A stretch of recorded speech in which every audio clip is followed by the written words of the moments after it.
Welcome to Quickies. My videos are for entertainment purpose only. Movie का start वहीं से होता है जहां गॉडज़िला ने पार्ट 1 में 2 क्रिएचर्स को मार दिया था। इस बात को हुए अब 5 साल गुजर गए थे। हम एक वुमेन को देखते हैं जिसका नाम एमा था। एमा की एक डॉटर भी थी। वो एक ऐसी ऑर्गेनाइजेशन में काम करती थी जिसका काम क्रिएचर्स को ढूंढना था। उनका घर जंगल के बीचों बीच था।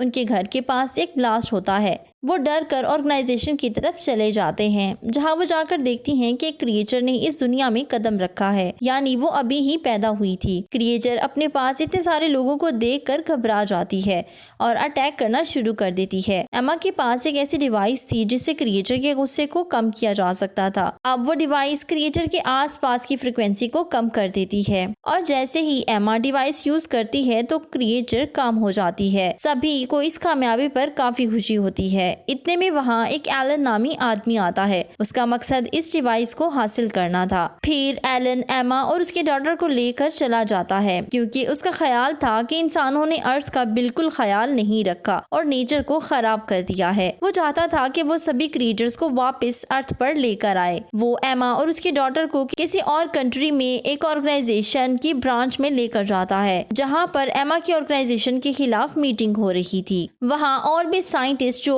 उस ऑर्गेनाइजेशन से ताल्लुक रखते थे वो भी यहाँ आए हुए थे। सभी चाहते थे कि वो नेचर को प्रोटेक्ट करें। ऑर्गेनाइजेशन में मौजूद एक डॉक्टर को पता चलता है कि एमा को उसके डॉटर के साथ जबरदस्ती यहाँ लाया गया है। फिर वो डॉक्टर एमा के एक्स हस्बैंड के पास जाता है। वो डिवाइस उसने ही बनाई थी। फिर डॉक्टर उसे अपने मिशन के बारे में बताता है मगर वो नहीं मानता। फिर वो उसे कहते हैं कि इससे तुम्हारी फैमिली यानी वाइफ और डॉटर वापस आ सकते हैं। वो आखिरकार मान ही जाता है। फिर वो लोग समंदर के नीचे अपने कंट्रोल रूम में चले जाते हैं जहाँ पर उनकी ऑर्गेनाइजेशन की ब्रांच मौजूद थी। वहाँ पर उन्होंने सभी क्रिएचर्स को ट्रैप में रखा हुआ था। वो साथ ही साथ गॉडज़िला को ढूंढने की भी कोशिश करते हैं मगर ढूंढ नहीं पाते। अचानक ही फ्रिक्वेंसी बहुत ज्यादा हो जाती है। यूँ महसूस होता है कि जैसे गॉडज़िला करीब है और काफी गुस्से में है। सभी डर जाते हैं। हम गॉडज़िला को देखते हैं जो समंदर के गहराइयों में उनकी तरफ बढ़ रहा था। वो आकर ग्लास को तोड़ने की कोशिश करता है। गॉडज़िला तो समंदर में से ही हर जगह जाया करता था जब भी उसे किसी डेंजरस क्रिएचर का सिग्नल मिलता। अब वो अंटार्कटिका जा रहा था उसे क्रिएचर की तलाश में। उन्हें पता चल जाता है कि आखिर गॉडज़िला वहाँ पर क्यों जा रहा है। वो लोग भी उसका पीछा करते हैं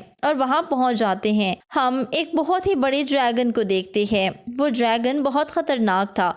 उसके 3 सर थे। उसे किंग गिडहॉर्न के नाम से पुकारा जाता था, लेकिन इस ऑर्गेनाइजेशन ने उसे सुला कर रखा हुआ था, यानी उसे डीएक्टिवेट कर दिया था। गॉडज़िला और गिडहॉर्न दुश्मन थे। गॉडज़िला अक्सर यहाँ पर आता था ताकि वो उससे फाइट करके उसे मार सके। हम देखते हैं कि जब डॉक्टर एमा को बचाने के लिए जाता है तो हैरान रह जाता है। एमा भी एलन की साइड ले रही थी। यूं प्लानिंग के साथ उसे यहाँ बुलाया गया था ताकि वो उस ड्रैगन को जगा सके। एमा उनके साथ जाने से इनकार कर देती है। जाते जाते वो उस ड्रैगन की वॉल को भी तोड़ देती है। इस तरह ड्रैगन एक्टिवेट होकर कंप्लीटली बाहर आ जाता है। अब गॉडज़िला को तो इस बात का इंतजार था जिसकी वजह से वो आगे बढ़ता है ताकि फाइट करे। उन दोनों में जबरदस्त फाइट होने लगती है। ड्रैगन गॉडज़िला को हरा कर लोगों की तरफ बढ़ता है। जब एमा ये सब देखती है तो सोचती है कि इस तरह तो और खराबी होगी। वो उस डिवाइस को ऑन करती है जिससे ड्रैगन का गुस्सा खत्म हो जाता है। इस तरह वो मॉन्स्टर यानी ड्रैगन किसी को भी नुकसान नहीं पहुंचाता। इसके बाद एमा एलन के साथ वहां से चली जाती है। दूसरी तरफ वो लोग भी वहां से चले जाते हैं। ऑर्गेनाइजेशन के लोग ड्रैगन का पीछा करने लगते हैं ताकि उसे मार सकें, मगर तभी उन्हें एमा की वीडियो कॉल आती है। वो कहती है कि मैं तुम लोगों को बताती हूँ मैं उनके साथ क्यों हूँ। क्या तुम लोग इस काबिल थे कि तुम लोगों का साथ दिया जाए? तुम लोग तो क्रिएचर्स को और नेचर को भी डिस्ट्रॉय करते हो और मैं एक एक करके सभी क्रिएचर्स को आजाद करवा दूंगी। तुम लोगों ने अर्थ के साथ बहुत गलत किया है और अब ये क्रिएचर्स हमारी हेल्प करेंगी क्योंकि इनकी बॉडी से रेडिएशन निकलती है। वो जहाँ पर से भी गुजरेंगी अपनी रेडिएशन से अर्थ को हील करेंगी। ऑर्गेनाइजेशन के लोग कहते हैं कि ये क्रिएचर तो इंसानों को मारना चाहती हैं, तो तुम कैसे इन्हें अपना साथी समझ सकती हो? एमा कहती है कि तुम लोगों की सोच गलत है। सालों से हम एक साथ रहते थे तो सभी चीजें बैलेंस में थी। न हम इन्हें कोई नुकसान पहुँचाते न ये हमें। हम उनकी केयर करते थे। अब तुम लोगों ने इनके साथ बुरा किया तो क्या ये तुम लोगों के साथ अच्छा करेंगे? फिर एमा कहती है कि मैं इन सब को आजाद करवा कर रहूंगी। ये कहने के बाद वो कॉल बंद कर देती है। एमा अब अपने मिशन पर निकल चुकी थी। सभी लोग काफी परेशान थे कि अगर ऐसा हुआ तो हमारे लिए मुश्किल हो जाएगी। एमा आगे बढ़कर एक और क्रिएचर को आजाद करवाती है जो वोल्केनो से निकलता है। वो वोल्केनो उसी जगह पर था जहां बहुत से लोग रहते थे, यानी वहां पूरा शहर बसता था। एमा बेरहम हो चुकी थी। वो किसी के बारे में कुछ नहीं सोचती।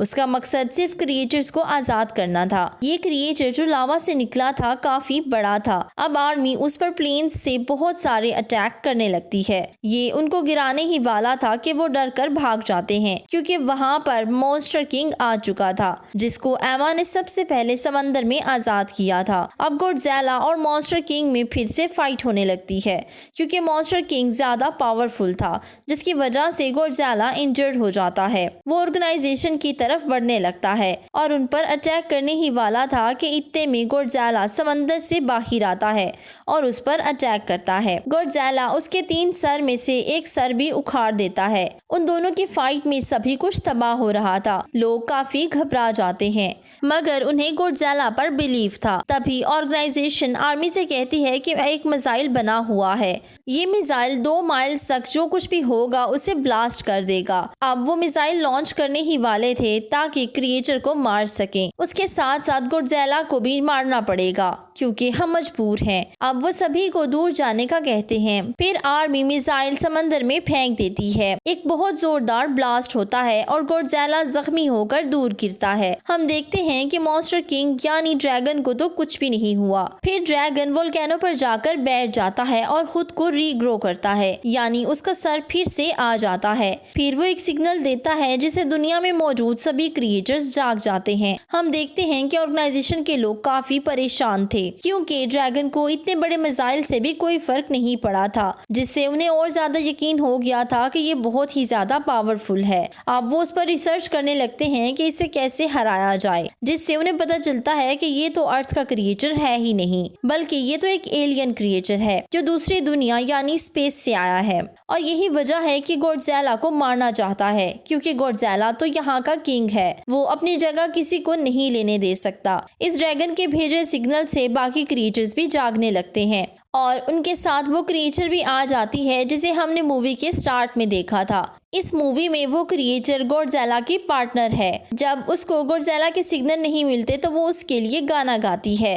अब ऑर्गेनाइजेशन के लोग देखते हैं कि उन्हें गॉडज़िला के सिग्नल मिलने लगे हैं। उन्हें पता चल जाता है कि वो उठ चुका है। वो क्रिएचर उसी जगह जाती है जहाँ पर गॉडज़िला था। ये लोग उसके पीछे समंदर के अंदर चले जाते हैं। गहराइयों में जाकर वो दीवार पर तरह तरह की पेंटिंग्स को देखते हैं जो ये जाहिर कर रही थी कि क्रिएचर्स और इंसान सदियों से एक साथ रहते आए हैं और ये सारा एरिया गॉडज़िला का था। अब उस मिसाइल की वजह से जख्मी होकर वो यहाँ खुद को हील करने आया है। यहाँ पर काफी ज्यादा रेडिएशंस थी। उन रेडिएशन से गॉडज़िला खुद को हील कर रहा था। फिर एक डॉक्टर को आइडिया आता है कि क्यों ना हम यहाँ पर न्यूक्लियर ब्लास्ट कर दें, जिससे रेडिएशन की वजह से गॉडज़िला को और ज्यादा एनर्जी मिलेगी। फिर वो लोग कुछ न्यूक्लियर कैप्सूल लेकर गॉडज़िला के पास जाते हैं। बाकी टीम वहाँ से दूर चली जाती है ताकि ब्लास्ट से उन्हें कोई नुकसान ना पहुँचे। लास्ट टाइम डॉक्टर गॉडज़िला की बॉडी को टच करता है और उसे गुड बाय कहता है। इसके साथ ही वहाँ पर ब्लास्ट हो जाता है। समंदर के नीचे हर चीज डिस्ट्रॉय हो जाती है। ये चीज गॉडज़िला को काफी एनर्जी देती है। हम देखते हैं कि एमा की डॉटर उस डिवाइस को उठाकर माइक्रोफोन पर लगा देती है ताकि फ्रीक्वेंसी से आसपास के सभी क्रिएचर काम हो सकें। मगर ड्रैगन उसे महसूस कर लेता है कि ये किसी इंसान का काम है और उस लड़की के पीछे आ जाता है ताकि उसे मार सके। मगर तभी गॉडज़िला वहाँ पर आ जाता है। ये लोग भी कॉन्टिन्यूअसली गॉडज़िला की हेल्प कर रहे थे ताकि गॉडज़िला ड्रैगन को हरा सके, मगर अभी भी वो इतना पावरफुल नहीं था कि उसे हरा पाता। ड्रैगन गॉडज़िला को मारने ही वाला था कि वहाँ वो क्रिएचर यानी गॉडज़िला की पार्टनर आ जाती है। वो ड्रैगन पर पीछे से अटैक करती है मगर फिर एक और क्रिएचर उसे रोक लेता है। अब उन दोनों में भी फाइट होने लगती है। पार्टनर उस क्रिएचर को हरा देती है। इसके बाद वो गॉडज़िला की तरफ बढ़ती है। लकीली आसपास के रेडिएशन से गॉडज़िला काफी ज्यादा पावरफुल हो चुका था, मगर साथ ही साथ वो काफी जख्मी भी था, जिसकी वजह से ड्रैगन को हरा नहीं पाता। यहाँ पर पार्टर क्रिएचर अपनी जान कुर्बान कर देती है। वो खुद को ब्लास्ट करती है और उसकी बॉडी से जितनी एनर्जी थी वो सब रेडिएशन बनकर गॉडज़िला की बॉडी में चली जाती है। गॉडज़िला की बॉडी हील होने लगती है और वो फिर से पावरफुल बन जाता है। दूसरी तरफ हम एमा को उसकी डॉटर के साथ देखते हैं। अब उसके साथ उसका एक्स हस्बैंड भी मौजूद था। एमा उस डिवाइस को निकालती है ताकि सभी क्रीचर्स को कॉम कर सके, मगर वो उसके पीछे भागने लगती है। आर्मी और ऑर्गेनाइजेशन के लोग भी वहां से जा चुके थे। ड्रैगन एमा को मारने ही वाला था कि गॉडज़िला उससे फाइट करता है, मगर ड्रैगन उस पर आग उगलने लगता है। गॉडज़िला जान जाता है कि उसका एनर्जी लेवल पूरा हो चुका है, वो ड्रैगन को आसानी से हरा सकता था। फाइनली वो उसे एक जोरदार हिट करता है, जिसके बाद हर तरफ सुकून हो गया था। सभी क्रिएचर्स गॉडज़िला के सामने सर झुका देते हैं क्योंकि ये उनका किंग था। इसके साथ ही मूवी एंड हो जाती है। Please don't forget to subscribe, follow my social handles. Thank you for watching.